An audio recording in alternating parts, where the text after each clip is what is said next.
Tonight, for the first time, a former senior military intelligence officer comes forward to say what we've only imagined is true. You are saying to the human race, for the first time, we are not alone. We're definitely not alone. Claims that our government has proof of alien life.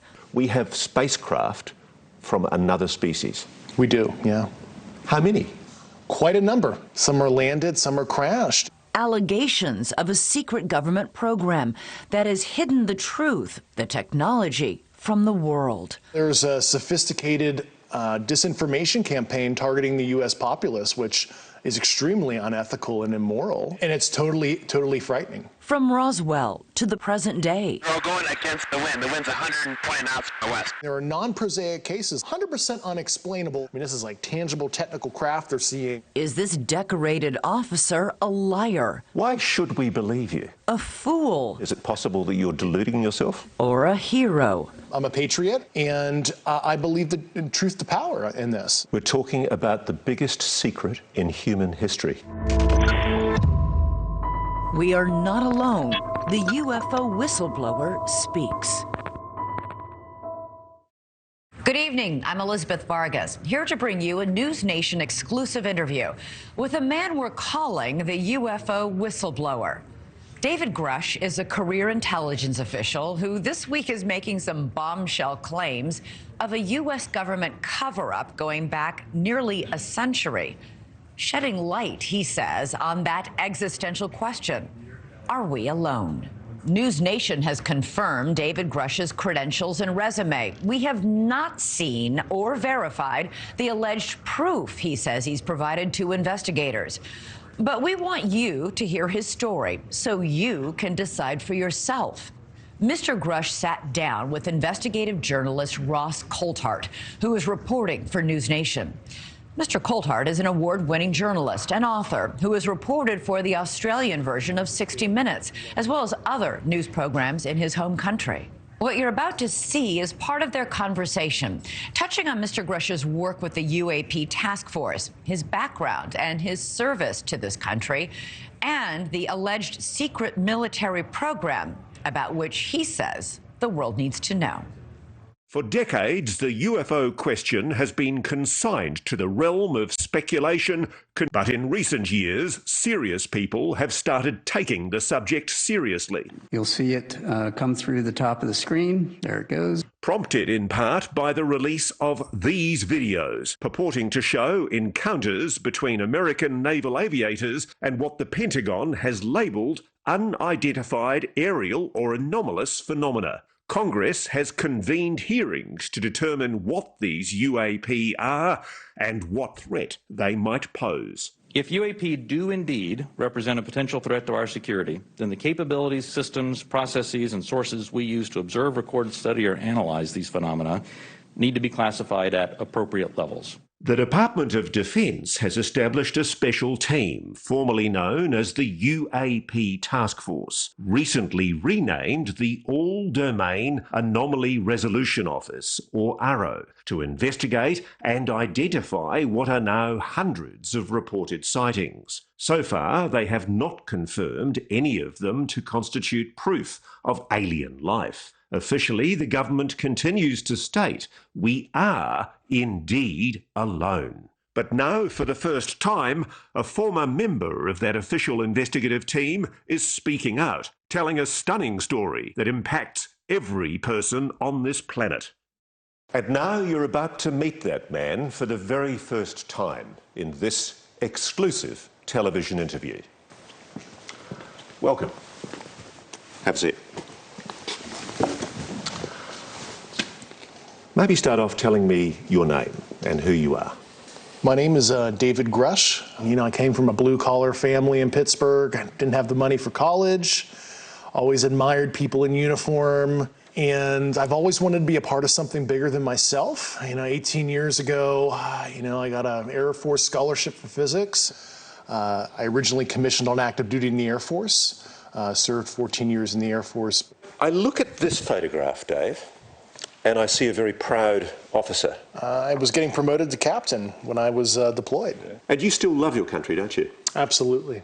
A career intelligence officer, Grusch spent time on the ground in Afghanistan and other places he can't mention before rotating back to Washington. I was an intel officer for the U.S. for 14 years. My last position, which I left in April of 2023, I co-led the UAP portfolio for the National Geospatial Intelligence Agency, and some of the highest officials within the Department of Defense and intelligence community used to call on me to advise them on some of the hardest target sets that the country had. You are one of the most trusted former intelligence officials in the US defense and intelligence establishment. Yes, I was. You were trusted with the most intimate secrets.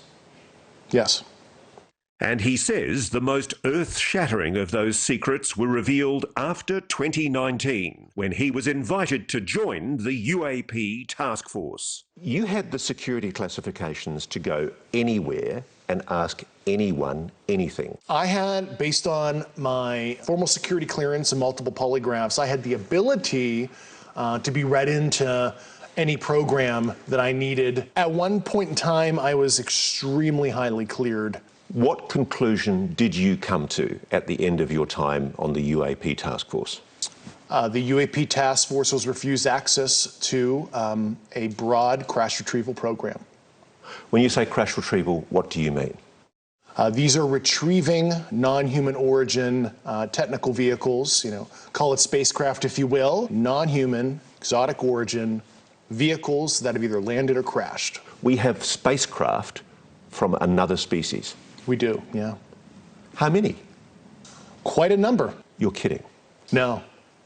I thought it was totally nuts, and I thought at first I was being deceived. It was a ruse. People started confiding in me. They approached me. I have plenty of current and former senior intelligence officers that came to me, many of which I knew almost my whole career, that confided in me. They were a part of a program. They named the program. I've never heard of it. And they told me, based on their oral testimony, and they provided me documents and other proof, that there was, in fact, a program that the UAP task force was not read into. You are alleging that the US government has been concealing the existence on this planet of alien life. I would couch it as non-human intelligence, NHI, like we would like to say in our language. Why do you say that? Why do you say NHI? I don't want to necessarily denote origin. I don't think we have all the data to say, oh, they're coming from a certain location, and I couch it as somebody who studied physics, where maybe they're coming from a different physical dimension, as described in quantum mechanics. We know there's extra dimensions due to high energy particle collisions, etc. And there's a theoretical framework to explain that. Yeah. Just let me cut to the quick though. You're saying there is an intelligent species engaging with this planet? Yes, that's potentially extraterrestrial. Yeah. I speak for everybody sitting at home. That is a shock. It was to me, and I had a lot of sleepless nights. Grusch says he's never personally seen non-human intelligence, but he's spoken to enough people directly involved in what he calls the program that he's convinced it's real. I started out as a non-believer. I came to the problem as a hardcore physics guy, intel officer, so I have a, excuse my language, high factor. I was very methodical, interviewing people who didn't know each other, making sure this wasn't some kind of cover-up of some other program. He says he pressed to gain direct access to this program, and that's when his trouble started. Grusch claims his investigation was stymied, his requests for access rebuffed. They shut the door in my face. They denied me access to these programs. Soon after, he says, he endured reprisals and retaliation from above. He then reported that information to the Intelligence Community Inspector General. That's why he's filed this whistleblower complaint. He says that experience is why he decided to go public here and in a recent article written by Leslie Kane in The Debrief. You're not being paid for this interview? No, I'm not. Why are you doing this? It's a sense of service, Call me a Boy Scout or whatever. It just, when I saw the kind of wrongdoing I did, I don't want to be 60, 70 years old in the future and have that, coulda, shoulda, woulda kind of feeling where I could have made a difference. I do not want to live a life of regret. You are saying to the human race, for the first time, an official intelligence representative at a high level from the US government is saying publicly, we are not alone. We're definitely not alone. Absolutely, the data points empirically that we're not alone, yeah. You've said that the United States has spacecraft, intact craft. We do. Do we have bodies? Do we have species of Well, non-human? naturally, when you recover something that's either landed or crashed, sometimes you encounter dead pilots. And believe it or not, as fantastical as that sounds, it's true. Have you seen spacecraft? I've seen some interesting photos and I've read some very interesting reports. But, he says, the specific documents and photos that would prove his claims are still classified, and he cannot disclose them here. Let's deal with the issue of your credibility. Mm-hmm. Why should we believe you? You're just somebody coming out of nowhere, making claims that we really, ultimately, can't prove. Yeah. Well, we provided the proof internally to the Inspector General and the Hill staff, and we went into all the details. I mean, I have the credentials. I was an intelligence officer on the UAP task force. But let's face it, allegations of aliens and their spacecraft are hard to accept, even coming from a respected insider. Even if you call them NHI and UAP, how could such NHI travel to Earth in the first place and go undetected by the general public? Grusch says the craft may not be travelling through space as we understand it. It is a well-established fact, at least mathematically and based on empirical observation and analysis, that there most likely are physical additional spatial dimensions. And you could imagine in 4 and 5D space where what we experience as linear time ends up being a physical dimension in higher dimensional space, where if you were living there, you could translate across what we perceive as a linear flow.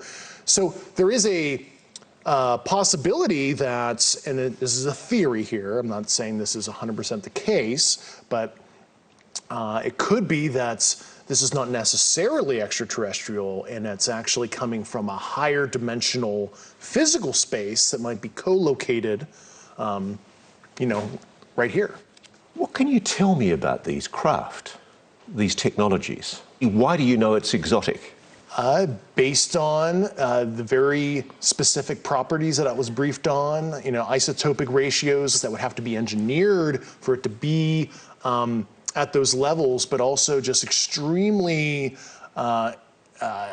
strange, heavy atomic metal, high up in the periodic table arrangements that we don't understand, what the emergent properties are, but there's just a very strange mix of elements. So you're absolutely sure that the materials that these craft are made of are clearly not of this Earth? Yeah, they're sophisticatedly engineered, certainly not by humans. And while Grusch says the US has gleaned some insight from these materials for military use, so much more could be done if academia and the private sector had access. It's totally nuts that humanity as a whole, especially the US citizenry as a whole, they're not even benefiting from broad research on this to solve propulsion, energy issues, novel material science that can improve people's quality of life. It's just totally nuts how it's been protected and inhibits progress. If you're right, if you're telling us the truth, everyone, the entire American public, has been lied to for decades. Yeah, there's a sophisticated disinformation campaign targeting the US populace, which is extremely unethical and immoral. Coming up, how long has this been going on? A lot of the things I was briefed on were very shocking.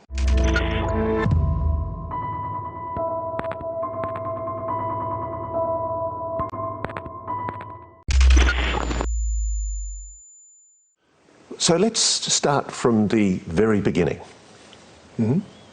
You say it's a 90-year cover-up. Just about, yeah. 90 years? 1933 was the first recovery in Europe, in Magenta, Italy. They recovered a partially intact vehicle. It's long been known that the regime of dictator Benito Mussolini documented numerous UAP during this time. This internal memo from the Italian secret services includes crude drawings of the UAPs. It's true, it's real. Yeah, that actually happened. The Italian government moved it to a secure air base in Italy for the rest of kind of the fascist regime until 1944, 1945. And, you know, the Pope Pius XII back-channeled that. So the Vatican was involved? Yeah, and told the Americans what the Italians had, and we ended up scooping it. So let me be very clear about this. You're saying that the Catholic Church, the Vatican, they know about the existence of non-human intelligence on this planet? Certainly. Grusch says shortly after the dawn of the atomic age, another major crash recovery took place. You've probably heard of it. What can you tell me about the Roswell craft? Fortunately, those details were not approved for me to talk about right now. This much we know. In 1947, an object crashed in the New Mexico desert near the town of Roswell. The Air Force recovered material described as metallic and rubbery, though the government changed its story as to what it was, calling it a flying disc at first, then a weather or spy balloon. It just read ridiculous to me that the US Air Force had changed its story. Yeah, and they added additional elements over time and tried to conflate additional programs to explain some of the events. Why are these things crashing? Yeah, you know, some are landed, some are crashed, and I think that's an interesting discussion that's come up, you know, as advanced as, you know, we are, you know, as humans, right? You know, planes crash, cars crash. Just because you're some advanced sentience that has advanced technology doesn't mean some small percentage of your, I'll use the Air Force term like sorties, you know, meet an unfortunate operational conclusion, as we might want to say. Most people would tell you the Roswell incident has been thoroughly debunked. In fact, the Air Force published this report in 1994 to put the issue to rest once and for all.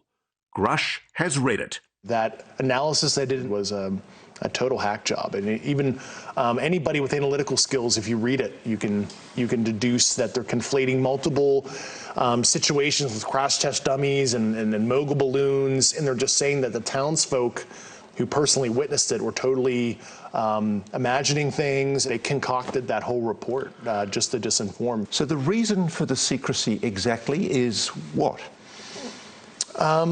Feudalistic dominance, who can have both asymmetric technology for, it seems like, just fueling the war machine. Grusch says that through the 50s and 60s, encounters with the NHI continued, as did the cover-up. One incident in 1967, about which multiple Air Force veterans have gone public, involved UAPs tampering with the nuclear missiles at Malmstrom Air Base in Montana. They saw a craft, appearing to be intelligently controlled, hovered over a nuclear weapons silo and shut down 10 nuclear ICBM missiles. It certainly looks like they want to understand how far we've advanced in our nuclear fizzle kind of technologies at the very least. I mean, it looks like preparatory probing activity. It might be innocent kind of scientific gathering, could be ISR probing. Meanwhile, Grusch says the crash retrieval program continued. And while he won't reveal where the downed craft are stored, he does say that the people working with the technology have been putting themselves at risk. You know, a lot of them, you know, were injured looking at some of this stuff. You can imagine the nuclear, radiological, and biological risk to looking at an unknown unknown. And a lot of them have literally suffered physically because of their service. But as we know, anyone who's come forward claiming non-human intelligence is behind these incidents has been dismissed as delusional or deliberately deceitful. If you're right, if you're telling us the truth, everyone The entire American public has been lied to for decades. Yeah, there's a sophisticated disinformation campaign targeting the U.S. populace, which is extremely unethical and immoral. Coming up, It's 120 knots from the west. new evidence and perhaps new attitudes in a new age of UAPs. The American people need and deserve to know more. Has the US government changed its tune?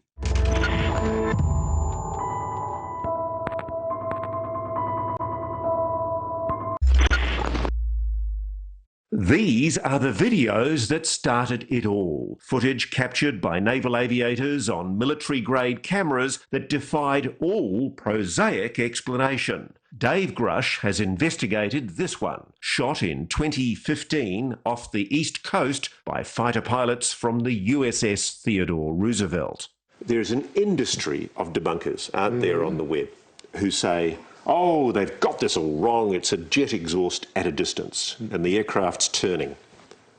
Give me an answer on that. Well, I had some optical engineering experts look at that, and the Raytheon AT FLIR system, based on the pixel saturation and apparent size. It's certainly something that's not a jet. It might be some kind of natural phenomenon that's quite strange, but it's not as simple as a jet. He has even stronger opinions about this UAP, now known to history as the Tic Tac, shot in 2004 in the Pacific by aviators off the USS Nimitz. And the Tic Tac? Truly anomalous, absolutely technical vehicle, physical, and that's absolutely something that we didn't make. Not of this world. Most likely, yeah. The videos were leaked in 2017, then officially released by the Pentagon in 2020. At the time, it seemed the Pentagon may have finally abandoned its obsession with secrecy and decided to do what other countries have been doing for decades: establish a properly funded, publicly accountable team to investigate reports of UAP. Dave Grusch was part of that team. This is a hunt mission for what might somebody be doing in our backyard that we don't know about. The task force set about investigating these incidents, including more recent events like the odd encounters that took place during naval exercises in 2019 off the coast of San Diego. This video, shot on the USS Omaha and later leaked to documentarian Jeremy Corbell, has received particular attention. It either zooms off so fast you can't see it, or it sinks into the ocean, but it seems to drop. What do you know about it? It was truly anomalous. But Grusch says the promised new age of government transparency is a fallacy. For starters, he says the videos that have been released are just the tip of the iceberg. There are many videos that are totally fair to release through a declassification process. And I find it very concerning from a transparency perspective that all that the department has declassified were those 3 famous videos. There are more concerning videos that left me with a lot of questions, yeah. He says there are credible witnesses who could testify to Congress about spacecraft, big spacecraft. A lot of them were very large, yeah. Like a football field kind of size. And I remember interviewing these personnel. I'm like, either these people are lying to me, they're having a psychotic break, or this is some crazy but true stuff that's happening, and I have no good explanation that's prosaic at all for this, because this is not explainable by, swamp gas, St. Elmo's fire, ball lightning, et cetera, et cetera. I mean, this is like tangible technical craft they're seeing up close and personal in some cases when I interviewed people. And at the centre of it all, the crash retrieval program the government has never publicly acknowledged. A program, Grusch says, that's included at least one private aerospace company that is storing alien craft. Is that true? That is how a lot of these relationships are. While I don't want to name the specific companies and government elements, but overall, the government has been the custodian of a lot of this, right? And they'll hand receipt it out to a cleared defense contractor to do some analysis, which I find highly unethical. You have basically a sole source arrangement, and you allow certain private corporate elements to look at this develop a potential insight and then sell it back to the government for profit. And I think that's totally unethical. The problem you've got is there have been categorical denials from high-level officials in the US government, even presidents, that what you're saying is true. Unfortunately, some elected officials were not brought in. Only a few weeks ago, 19th of April, the head of the Pentagon's UAP investigations program, Dr. Sean Kirkpatrick, told Congress AARO, that's the Pentagon's UFO investigation body, has found no credible evidence thus far of extraterrestrial activity, off-world technology, or objects that defy the known laws of physics. While a large number of cases in our holdings remain technically unresolved, this is primarily due to a lack of data associated with those cases. Was that a lie? Well, I know Dr. Sean Kirkpatrick. I've known him for about 8 years. And, I expressed some concerns to Dr. Kirkpatrick about a year ago and told him what I was starting to uncover. And he didn't follow up with me. And he has my phone number. He could have called me. I hope he ultimately does the right thing. He should be able to make the same investigative discoveries I did. It's totally crazy if he doesn't. So the implication here is that the head of the very body that Congress has ordered to tell the American public the truth about UAPs is possibly misleading the American public. Do you think the American public is being lied to?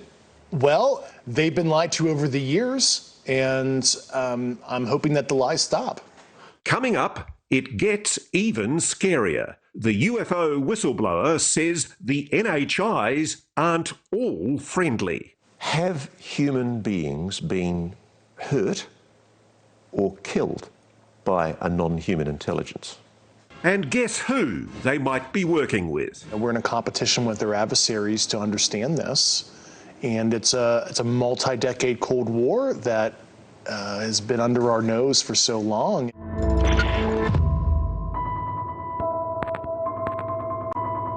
The common interpretation from some commentators is that there is a non-human species and it's incredibly benevolently well disposed to the human race. Yeah, and I think that is the logical fallacy there is because they're advanced, they're kind. We'll never really understand full intent in that because we're not them, whatever them is or are.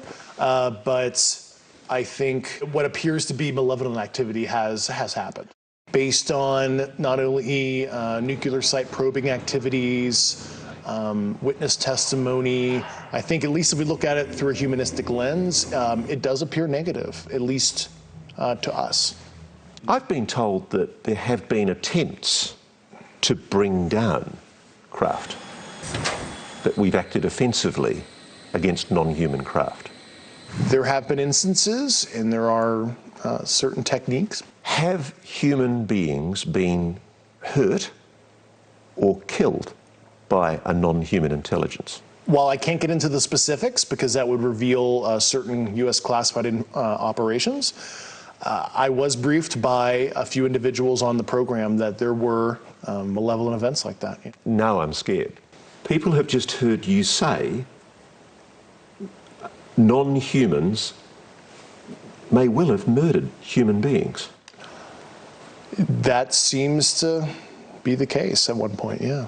And there's more. Grusch says the United States is not the only country that's encountered NHI and their technology. He says our geopolitical rivals have their own crash retrieval programs, which they are also secretly exploiting for military purposes. We're in a competition with their adversaries to understand this, and it's a multi-decade Cold War that has been under our nose for so long, and there is no good way to level the playing field and hold other nation states accountable if they're doing unethical or illicit activity as it relates to this subject. And I think the obtuse secrecy is actually putting us in a very dangerous position where a country might make a breakthrough. Let's say it's an adversary of ours, and it is so destabilizing. You say there's been a Cold War behind the scenes. with Russia and China? There has been a Cold War with our peer adversaries, yeah. Why hasn't Russia or China come out and spoken publicly about this?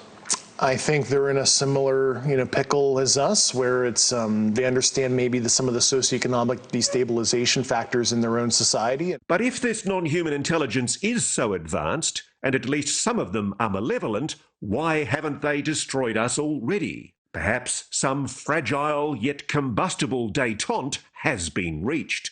Grusch has written an internal document about his discoveries that refers to agreements that risk putting our future in jeopardy.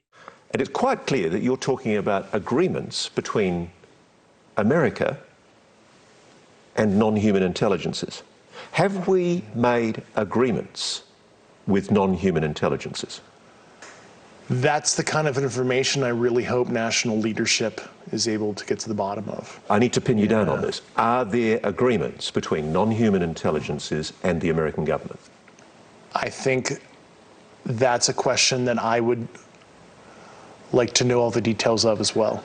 We do know of at least one agreement among humans that's worth noting. This 1971 agreement between the US and the USSR on measures to reduce the risk of nuclear war. Whether or not you believe Dave Grusch, this document proves the two superpowers were aware that UAP existed, whatever they were. If you look at Article 3 of that treaty, it talks about unidentified objects near nuclear facilities or interfering with communications. And that is a treaty that has been used, from what I understand, to notify each other if there's a concerning event. And that's a way of saying to the Russians, hey, don't shoot at us, it's not us.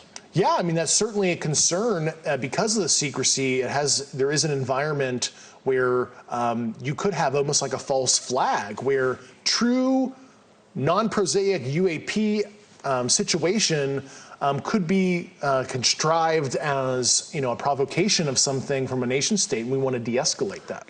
If this is true, if the stakes are so high, if the fate of the human race is at stake, perhaps it's no surprise to hear Grusch say the US government will do anything to keep these secrets safe. Can I put it to you that crimes must have been committed? At the very least, I saw substantive evidence that white-collar crime was committed. Have people been killed to protect this secret? Based on the people I talked to, that was an ongoing concern. Yeah, unfortunately, I've heard some really un-American things I don't want to repeat right now. So you have a strong suspicion that people have been murdered to protect this secret? Over the years, yeah. Coming up, a reality check. Is it possible that you're deluding yourself? It's time to put our whistleblower's credibility to the test. Everybody watching this right now is looking at your face. Mm-hmm. They're going, is this guy for real?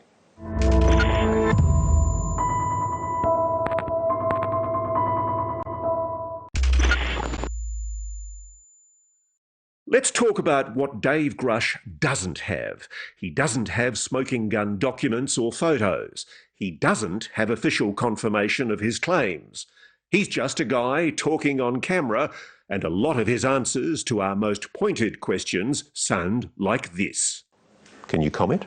Unfortunately, I cannot. So who is this guy really? I don't want fame or fortune. I'm just here to provide public leadership on an issue that I uncovered, and I thought it was totally outrageous.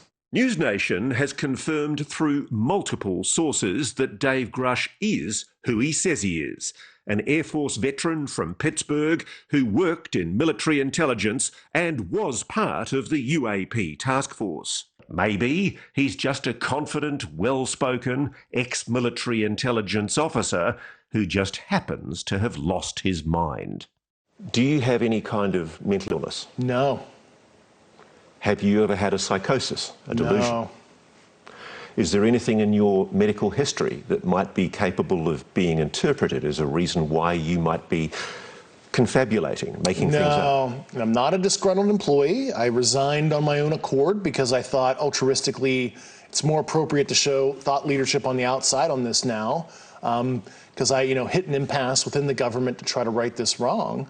So I've got to be blunt about this. You're not making this up. This is not a lie. No, absolutely not. Because everybody watching this right now is looking at your face. They're going, is this guy for real? I am for real. And I'm sitting here at great personal risk and obvious professional risk by talking to you today. You've told us that we really are not alone. Even though you believe what you say is true, you haven't been fed disinformation. It's a common thing in intelligence for governments to mislead. Yeah, I was very sensitive to that fact. Was this some kind of ruse against me? Am I being used in any kind of way?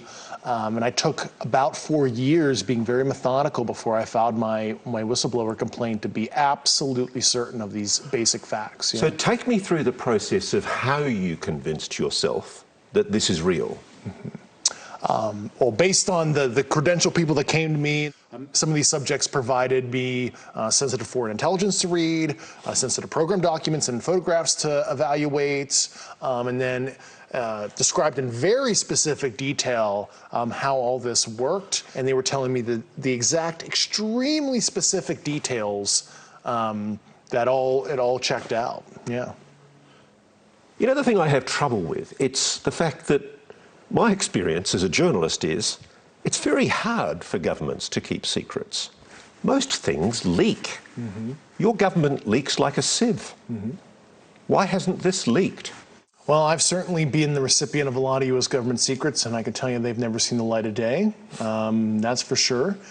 And I guess ostensibly this has leaked like a sieve for decades, but it was a very sophisticated disinformation campaign where they have allowed some of the truth to come out through some of their trade crafts, but they've disenfranchised people, they've stigmatized it, they made it like this total wacky thing to talk about. So anybody who may come forward with that kind of information has looked like a total tinfoil hat guy, because it's a perfect amalgamation of disinformation to just make it look crazy. The best reason to believe Dave Grusch may be this document. Remember that whistleblower complaint he filed? It would seem it hasn't fallen on deaf ears. So the Inspector General of the Intelligence Services of the United States has the information you've got. Yes. And more importantly, the Inspector General made a determination about the credibility of your complaint. They found, after interviewing myself and the subjects and other subjects that I'm not even cognizant on who they were, they found my complaint urgent and credible for the intelligence committees. The word credible is important. Yes. You appreciate. So an official investigatory body of the United States government has determined that your allegations are credible. Correct. Coming up, if it is true, then what?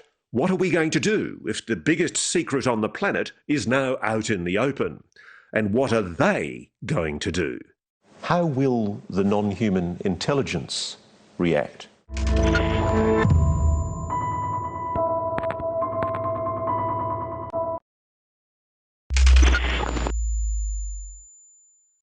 This is one of the gravest constitutional crises for your country ever.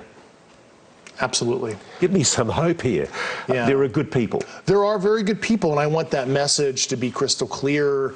Let's not demonize holistically the U.S. government. There's a whole army of people that want change. I am one of tens, if not hundreds, of individuals within the government on these programs that would like a change. What kind of change does David Grusch want? As he's said here tonight, he wants the NHI technology to be shared so the rest of the world can benefit from it. And I use nuclear weapons or nuclear physics as an example. It's an acknowledged program. We have nuclear weapons. You don't get to know the designs, but nuclear physics holistically is unclassified. Academia studies it. And why would you suppress basic astrophysics, astrobiology, other hard and soft sciences broadly? It's totally nuts. Grusch has left the government. He wasn't part of URO during the most recent congressional hearings when still more UAP were revealed. including this one captured by a drone in the Middle East in 2022. There it goes. His whistleblower case will take months to conclude. In the meantime, he says he's starting a scientific foundation. And he's willing to speak to anyone in Washington who has the clearance and the desire to hear the classified information he could not share here. I make myself available to Secretary Austin, DNI Haynes, who was a recipient of my complaints. I'm happy to further brief elected officials on the specific ecosystem of secrecy down to the fine details. Whoever they are. How will the non-human intelligence react to the revelation that human beings now know they're here? Yeah, I mean, obviously the non-human intelligences have been around for a while, at least multiple decades in modern history, and they've allowed ourselves to annihilate ourselves, genocide, war, famine, etc. So at the very least, I think they're kind of neutral on what humans decide to do with their free will. And as for how we, the human race, will react to his story, here Grusch evinces that quintessentially human characteristic, optimism. I don't have this utopian ideology that this is going to, solve world problems, stop war entirely. But all I want is a moment of pause and to see if the subject unites us, as we've obviously become more divided over the last couple of decades. Because, if anything else, what you're revealing may mean we all start thinking of ourselves not as American, Australian, Russian, Chinese, but as human. Human family, I think that's totally the right term, yeah.